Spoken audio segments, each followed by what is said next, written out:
you're speaking to the guy, right? That everyone knows that he's the guy that loves to eat KFC and drink beer. Yeah. So Download the AllStar app. Make your picks for UFC fights, challenge your friends, level up and win prizes. Link in description. Get it now. Josh, you got the baby on the way? Is that right? I do have the baby on the way. Yes, I do. Man, that's a trip, right? It's like a big, like, I guess, curveball in life, right? When it happens, or did you know it was gonna happen? I knew it was gonna happen. I just yeah, it just to be honest, just still it doesn't seem real. To be honest, it's just like doesn't seem real. But yeah, I've always wanted to have kids, you know. So yeah. That's awesome. That's awesome, man. That's good, man. I hope all the best in the rest of the pregnancy and all of that, man. Thank you. Having a baby, like you said, I was the same. I was like, it wasn't real until the baby was here. Until the baby's there. It's like, oh shit, life starts. Now, July 22nd, man. You're in London. I'm in London. Yeah, London was a location where you're like, yeah, that's the spot. I'm gonna go there. Why not, man? The UFC paid for it all. Why not? It's yeah, like another experience, and to be fighting someone like Lerone is it's an opportunity it's a good opportunity to be able to say I competed against these guys, so I see it as a blessing to be able to compete, somewhere across the other side of the world against, some of the best fighters in the world. So yeah, I'm grateful for that. For sure. And it's like you switch roles, right? Your last fight, you were basically the hometown guy. Mm-hmm. And your opponent was going into enemy territory. Now you're you're the enemy territory. You're going into enemy territory. Like, yeah, why not? Why not? I gotta feel, both sides of the coin. I'm not always gonna be the one fighting at home, so why not? Yeah. Yeah, every fight, I guess, prepares you for the future, whatever comes up later on, right? When the stages get bigger, the fights get bigger, and then you're used to the environment. Perth, there was a crowd. London, there's going to be a crowd. Man, that UK crowd, I heard it's just as crazy as Australia. I don't know, man. It was hard to beat that last one. From what I heard, everyone was saying that just because there was, I think there was only like 12,000 or 15,000 there, but man, they blew the ceiling off that place. So definitely. And you mentioned your opponent, Lerone Murphy. Do you look at this fight as, the winner most likely will end up getting a ranked opponent? Because both of you guys are on winning streaks and both of you guys are undefeated in the division. Yeah. Yeah, for sure. Like, I think me and Lerone are probably quite the two hottest prospects coming out, that's not ranked yet. So I think this fight definitely puts us, in that right direction. With either we're fighting a ranked opponent, next. So yeah, I think it's a perfect matchup, and I think it's just come at the right time. So yeah, I think it has those type of implications. Do you feel like you have a different mental approach to this fight compared to the last one? Not really, to be honest. I just put my head down. I train hard, and yeah, I'm just I just really super focused on fighting and competing. To be honest, I'm just really happy to be competing against somebody like him, and just to get the opportunity to compete against him and be able to jump the rankings, once I beat him. So it's like, yeah, I'm super excited about it. It hasn't really changed too much, to be honest. I just take every fight as it comes. Murphy, man, he's one of the only undefeated fighters in the UFC. There's not many of them. What do you see in him and the skill set? Like, without giving up too much away, but I do see a lot of similarities with me and him, both in the way we fight, the way we think, our shot selections, switching stance. To be honest, even in the height, the height and the reach length is spot on. I think it's basically a mirror matchup. I feel like if I was to fight Josh Culibao, from another multi-universe, it'd be Lerone Murphy. So he's fighting an Australian Lerone Murphy, and I'm fighting a British Josh Culibao. So that's how I feel that it is. Like, There's not too many guys that you look at and you're just like, if all right now just change his body type and change his face, but then keep the same moves and keep the same little how do I put it, little habits and little I wouldn't call it like a tick, more like a tick, not a tick, but like I don't know, just like mannerisms and the way they posture and like if you were to look in a mirror, that's probably the closest you'll get. So yeah, I feel like it's a sort of a mirror matchup, a me versus me type of fight. It's like that Jet Li movie, The One. Have you seen that? I don't know. I'm not too sure. I can't remember that. Well, it's a movie where he goes to like other dimensions and he kills himself and he becomes more powerful. What? Sounds like some Mortal Kombat shit right there, bro. Yeah, it's a crazy movie. But anyways, But it does remind me of have you seen the movie Gemini by Will Smith? yeah, for sure. Where Yeah. they hire him and then he's meant to kill someone, and someone stops him, and it's just a younger version of himself. That's what it feels like. Yeah, I see that. I see what you're saying in the styles, But what do you think separates you though? Do you feel like the ground game is something that separates you, and maybe the speed? I think a lot of guys underestimate me. I'm not the most built 145er out there. People look at me and they see somewhat of an athletic guy, but not like as if I'm chiseled out of like I'm no Paulo Costa. You know what I mean? So the people look at me and they're like, "Oh, he's got a little bit of tub around him." Yeah, because I was a big boy growing up. I still carry that extra skin. So I think people underestimate. They underestimate that speed, and I haven't been able to show my ground game yet. So maybe it might come out this fight. Maybe you might see the Dagestani Josh Culibao with the with the beard going. So yeah. Well, you showed your ground game in the last fight. You actually showed your speed as well, man. You hopped on that neck like it was like some I chicken feel or something, some it, KFC. nah, it didn't. To be honest, that wasn't. Oh, I didn't get to show anything. That was literally like I knocked him over with the jab. He turned and he tried to get to his knees, and his neck was just there. And it's like, I didn't really get to show my wrestling. I didn't really get to show like my transitions. It was literally just like he gave his neck, and I just choked him. So that was about it. Well, the last 3 fights, they were like really, really exciting matchups. You know what I mean? And this one is kind of the same. You know what I mean? They're always putting you against somebody that you could at least maybe get a highlight off of or win a bonus. Man, last fight you didn't get a bonus. That was like, why did they leave you out? Bro. I don't know. I don't know if my manager did something dirty or if I've done something dirty low key to them. I don't know. Maybe they just. I don't know what I gotta do to get a bonus. Yeah, exactly. Well, hopefully, this one. Remember the last time they went to London? I think they gave every finish a bonus. It was like 9 bonuses or some crazy shit like that. Yeah, that's nuts. That's nuts. Yeah, let's do it. Murphy, man, in his last fight, he came back from like some near death car accident. I think he got hit by a car on his bike, and then he went out there, man, incredible. He goes out there, he wins the fight against Gabriel Santos. What did you think of that fight? To be honest, I kind of edged it towards Santos when they fought. I watched that back, and obviously I do film study with my coaches and stuff. And I watched it back, and it was a close fight. Don't get me wrong, but I was kind of leaning towards Santos that he took that. So yeah, but who knows? Who knows? But it was a close fight, but yeah, I was kind of leaning towards Santos. Do you feel like because he was coming off that near death experience, like you can't read too much into that fight? No, I don't think you can. I think as well it was a short notice fight because he was meant to fight the other UK guy. Nathaniel Wood. Nathaniel Wood. Yeah, he was meant to fight Nathaniel Wood.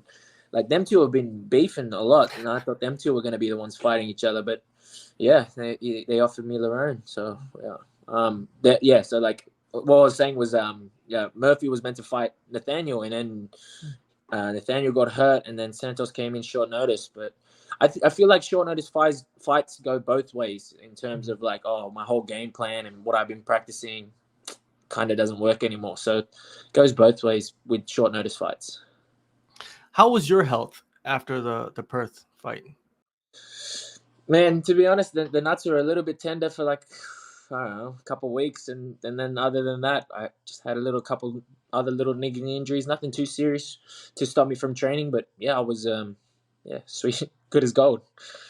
I know a lot of the people in the MMA scene, they already know who you are in Australia. But do you feel like that win in Perth kind of put you on the map even more? Have you noticed the impact?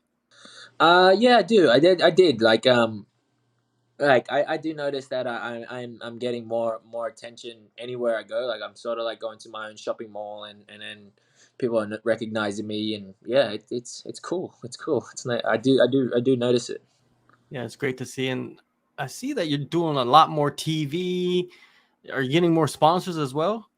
Yeah, we're working towards that. But like again, I speak with my manager and I speak with my coaches, and they always bring me down. Like the reason why I'm getting all these opportunities now is because of the fighting. Don't think it's the other way around.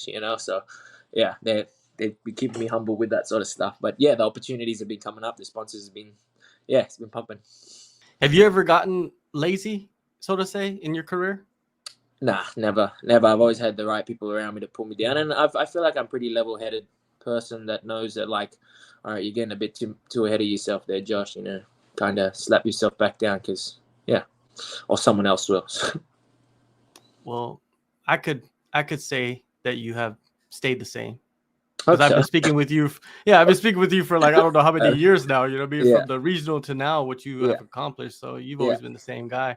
Um, between training camps, man, like what do you do? How do you spend your time? Be honest, I'm just a teammate. I try and be as a good teammate and help all my teammates out, help them prepare for fights, corner them, coach, whatnot. Just trying to be a good partner with my girlfriend. And just yeah, just to be honest, just plodding along, doing trying to enjoy life as much as I can before we enter into fight camps again, and then yeah, then it's back down, head down, back in the grindstone. But yeah, every day's you know I'm working towards something. I'm not just being some lazy ass that sits around all day. Any specialized training that you did before you got into this camp? To be honest, I've just been enjoying lifting. I have never enjoyed lifting before. I always used to think it was boring and just like tedious, and I was just like, oh, one, two, doing like it never interested me. But like my coach Jonathan Bailey, he's found a way to challenge me and make me enjoy it, and kind of give me that stimulation, and yeah, I'm starting to really enjoy lifting and seeing where my body grows, and like I'm starting to notice it in between each fights. Like I'm going into camps fitter already, and I'm entering fight week leaner and just more muscle, and yeah, I'm feeling good about Do you put on a little bit of weight when you're not in camp, or do you kind of stay the same? it. You're speaking to the guy, right? That everyone knows that he's the guy that loves to eat KFC and drink beer. Yeah. So yeah, I do put on some weight, some unnecessary weight, but I'm still training, so I'm never. Yeah. It's not that I'm not fit. It's just that I'm fat, but I'm still fit. If anything, I want you guys to think about is that I'm just wearing a weighted vest when I train when I'm out of Mhm. camp, and then when I get back into camp, I strip that weighted vest off, and yeah, back to normal, Josh. Oh, well, it works to your advantage, I guess. You know what I mean?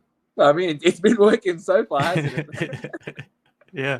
If it keeps going, if it's working, don't fix it. You know what I mean? That's it. If it ain't Um, broke, don't fix it. exactly. Igor MMA is your home. The team that surrounds you. We know the coach Igor. We know one of your main guys, Alan Philpott. But who are the other guys that are in there grinding with you, Man, helping you? and it's crazy. All these little these amateurs, that are coming through. They're a lot younger than me. They're in their early teens. The 18, 19, 20. They're really good. These kids are really good, and they're just taking notes, and just like I don't know, coaches just really got them under their wing, and they just pick up everything so quickly. And I don't know, like I don't need world like that.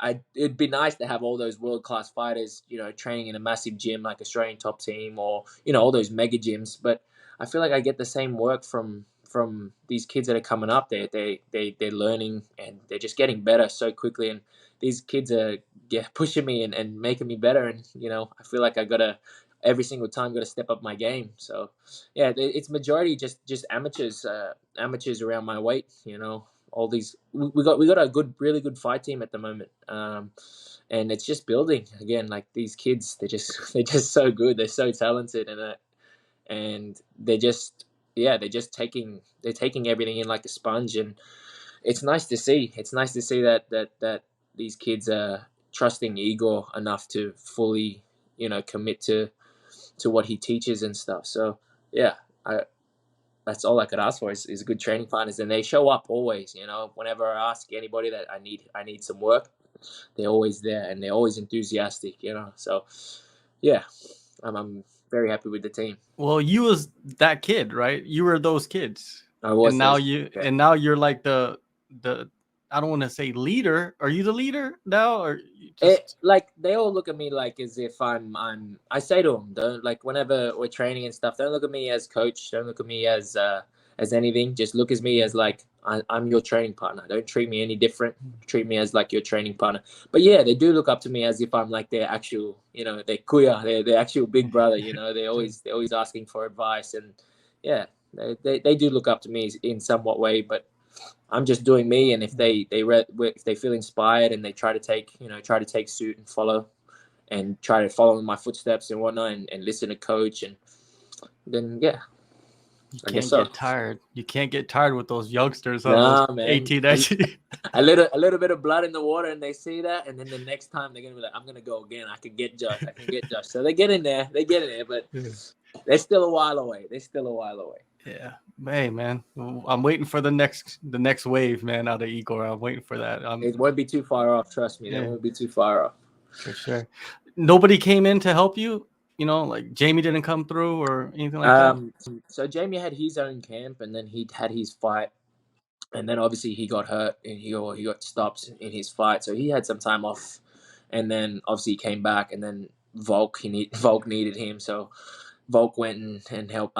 He went and gone and helped Volk, but he's gonna help me in for the last couple of weeks before we fly out. So James is gonna come down.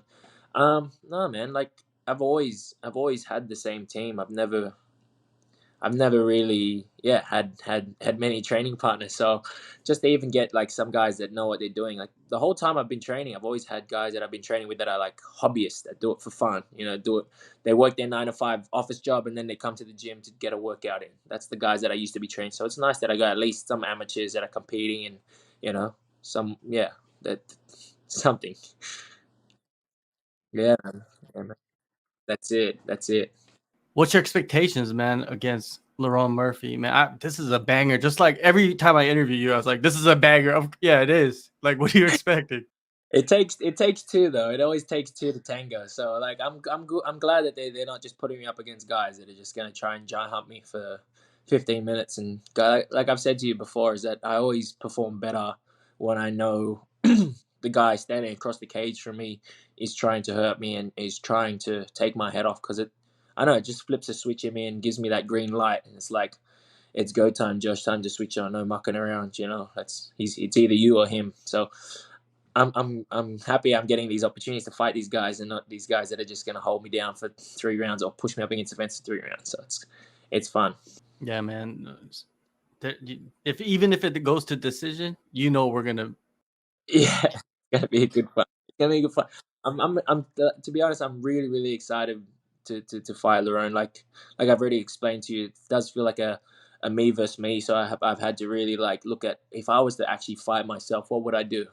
So it has been a real mental battle as well with that, thinking like, okay, well, if I'm gonna try and do that to me, he's gonna try to do it to me as well. So it's like I got to counter what I'm about to counter. If that makes sense. But Yeah, for sure. Some people say the biggest battle is yourself in there. You get to battle yourself and someone that's similar to you at the same very time, which is very very yeah, similar. fun.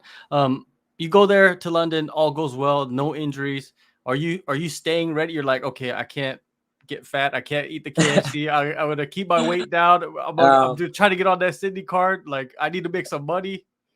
we we'll cross that bridge when we get to it, because right now I'm just focused on this fight. We get this fight done. then I have the birth of my child, which is due literally 4 weeks after, 5 weeks after. Oh, no, 4 weeks after London. So we'll get through that as well. And then, if everything goes to plan, then and everything does go to plan, yeah, we get on that Sydney card. So of course I want to fight hometown in front of all my friends and family. Like Perth was good, but to be actually in Sydney, in my actual hometown city, that'd be the yeah. Do you plan on going to London a little bit earlier since it's pretty damn far? Yeah. We were gonna fly out probably like 10 days beforehand, 10, 11 days beforehand, just so we can acclimatize, get used to the time zones, and also the weather. It's like cold here in Sydney, and then it's gonna be hot over there. They're having like a heat wave over there, so yeah. There you go. July 22nd, UFC Fight Night, London. Josh, thank you so much, man. Always for catching up. And yeah, man, Always, all bro. the best, man. It's going to be a crazy, crazy matchup right here. Yeah, let's go.